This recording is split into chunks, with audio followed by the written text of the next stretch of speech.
एक तरफ राजस्थान के नागौर कोर्ट में कुख्यात गैंगस्टर संदीप बिश्नोई उर्फ संदीप सेठी की हत्या कर दी गई। दूसरी तरफ लॉरेंस बिश्नोई और जग्गू भगवानपुरिया भी अब इन गैंगस्टरों के निशाने पर हैं। कहा जा रहा है कि जग्गू भगवानपुरिया को जान से मारने की धमकी मिली है, जिसके बाद अब जहां पर लॉरेंस बिश्नोई रखा गया है, जहां पर जग्गू भगवानपुरिया रखा गया है, इन दोनों ही बदमाशों की सुरक्षा बढ़ा दी गई। यानी कि खरड़ मुख्यालय में ये दोनों रखे गए हैं, वहीं पर इनसे पूछताछ की जा रही है और अब वहां पर सुरक्षा बहुत ज़्यादा मुस्तैद कर दी गई है। कहा तो ये जा रहा है जिस तरह से राजस्थान के नागौर में संदीप बिश्नोई की हत्या हुई है और इस हत्याकांड की जिम्मेदारी लॉरेंस बिश्नोई के सबसे बड़े दुश्मन देवेंद्र बम्बिहा ने ली है। उसके बाद लॉरेंस बिश्नोई की जान को भी खतरा है, जग्गू भगवानपुरिया की भी जान को खतरा है, क्योंकि यही वो दोनों गैंगस्टर हैं जो इस समय देवेंद्र बम्बिहा, नीरज भवाना, विकी गोंडर जैसे बदमाशों के निशाने पर हैं और पंजाब पुलिस इसको लेकर बहुत ज़्यादा अलर्ट हो चुकी है और इसीलिए इन बदमाशों की सुरक्षा बढ़ा दी गई है ताकि लॉरेंस बिश्नोई और जग्गू भगवानपुरिया को अगर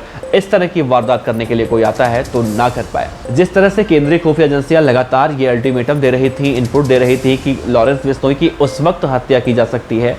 जब लॉरेंस बिश्नोई को किसी मामले में कोर्ट में पेश किया जाएगा, तो शायद पुलिस इसके डर से उसे वीडियो कॉन्फ्रेंसिंग से पेश करने की इजाज़त मांग रही थी कोर्ट से, लेकिन पुलिस को कोर्ट से इजाज़त नहीं मिलने की वजह से लॉरेंस बिश्नोई की भी पेशी इसी तरह से की जाती है। लेकिन लॉरेंस बिश्नोई की पेशी में और संदीप बिश्नोई की पेशी में ज़मीन आसमान का अंतर है। लॉरेंस बिश्नोई जब कहीं भी पेशी पर जाता है तो उसके साथ 200 से 250 पुलिस वाले रहते हैं। आप अंदाज़ा लगा सकते हैं, जग्गू भगवानपुरिया हो या फिर लॉरेंस बिश्नोई,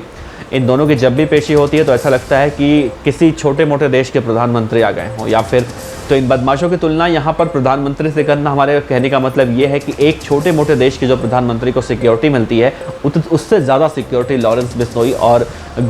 माफ़ कीजिएगा जग्गू भगवानपुरिया को मिलती है। तो जग्गू भगवानपुरिया को आखिर जान से मारने की धमकी किससे मिल रही है, लॉरेंस बिश्नोई को जान से मारने की धमकी किससे मिल रही है, ये बताने की शायद आपको ज़रूरत नहीं है, क्योंकि पंजाबी सिंगर सिद्धू मूसेवाला की हत्या के बाद ये दोनों ही गैंग नीरज भवाना और देवेंद्र बम्बिहा के सिंडिकेट के निशाने पर हैं और जिस दिन इन बदमाशों को मौका मिलेगा उस दिन ये बदमाश इस हत्याकांड को अंजाम दे सकते हैं, इस बात की आशंका जताई जा रही है और शायद इसीलिए जग्गू भगवानपुरिया और लॉरेंस बिश्नोई की सुरक्षा को बढ़ा दिया गया है। ये सुरक्षा इसलिए भी बढ़ाई गई है क्योंकि जो गैंगस्टर मारा गया है वो लॉरेंस बिश्नोई गैंग से कहीं ना कहीं ताल्लुकात रखता था और जिस गैंग ने उसकी हत्या करवाई है यानी बम्बिहा गैंग, वो लॉरेंस बिश्नोई का दुश्मन है। तो हो ना हो दो गैंगों के वर्चस्व की लड़ाई में यह हत्याकांड हुआ है और लॉरेंस बिश्नोई की सुरक्षा इसीलिए बढ़ाई गई है कि पंजाब में इस गैंग वॉर की छींटे ना पड़े, यानी कि इस गैंग वॉर की आहट जो है पंजाब के अंदर ना सुनाई दे, क्योंकि पंजाब पुलिस अभी गैंग वॉर को बिल्कुल भी झेलने वाली नहीं है।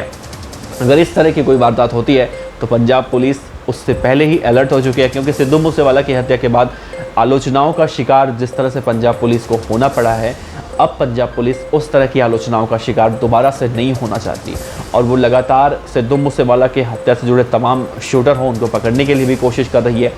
यूपी से लेकर बिहार तक और नेपाल से लेकर बंगाल तक हर जगह पुलिस की टीम अब इन बदमाशों को पकड़ने में लगी हुई है। लेकिन एक कड़वी सच्चाई है कि कोर्ट में गैंग वॉर की खबरें हमें लगभग बहुत ही कम समय में सुनने को मिल जाती हैं। पिछले साल जितेंद्र गोगी की हत्या हुई, इस साल संदीप बिश्नोई की हत्या हुई, इससे पहले संपत नेहरा का कांड हमने सुना था, इससे पहले उत्तराखंड के रुड़की के कोर्ट में हमने देवपाल राणा के मर्डर के बारे में सुना था। तो इस तरह से कोर्ट में हत्या होना बहुत ज़्यादा आसान हो गया इन गैंगस्टरों के लिए और उसके बाद भी कोर्ट में सुरक्षा नहीं बढ़ाई जाती है, जिसके बाद इन बदमाशों के हौसले कहीं ना कहीं बहुत ज़्यादा बुलंद दिखाई देते हैं। तो जिस तरह से देवेंद्र बम्बिहा गैंग ने इस हत्या की जिम्मेदारी ली है और तो देवेंद्र बम्बिहा गैंग को चला कौन रहा है, लकी पटियाल, जो कि आर्मेनिया में बैठा हुआ है। तो आर्मेनिया में बैठा हुआ है गौरव उर्फ लकी पटियाल, उसे पकड़ने के लिए, उसे भारत प्रत्यर्पित कराने के लिए पंजाब पुलिस पिछले 4 सालों से कोशिशें कर रही है, लेकिन पंजाब पुलिस को ये सफलता आज तक नहीं मिली है और कहा जा रहा है कि जितने भी गैंगस्टर अभी विदेश में बैठे हैं इन सबको पकड़ने में, प्रत्यर्पण कराने में पुलिस अब बहुत तेज़ी दिखाएगी और पुलिस अब ये बिल्कुल गैंग वॉर या फिर इस तरह की अपराध की घटनाओं को रोकने के लिए कमर कस चुकी है। लेकिन देखना अहम होगा कि क्या वाकई में जो सपने लोग देख रहे हैं कि पंजाब के अंदर अपराध खत्म हो जाएगा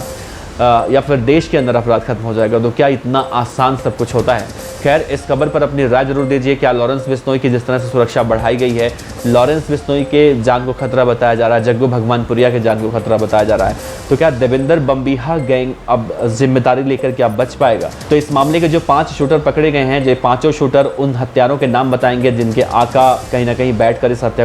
हत्याकांड को अंजाम दिलवा रहे थे। तो उसके बाद क्या होगा, कितनी गिरफ्तारियां होंगी, ये सब देखना अहम होगा। फिलहाल आप बने रहिए BDF न्यूज़ के साथ, क्योंकि इस पूरे मामले में हम आपको पल पल की रिपोर्ट देते रहेंगे। आपका बहुत बहुत शुक्रिया। देखते रहिए BDF न्यूज़। साथ ही अगर आपका कोई सुझाव हो, कोई सलाह हो तो नीचे कमेंट बॉक्स में या फिर हमारे इंस्टाग्राम पे ज़रूर दे सकते हैं। और एक बार फिर से आपको नमस्कार करते हैं। अगले वीडियो में आपसे फिर से मुलाकात होगी। जय हिंद।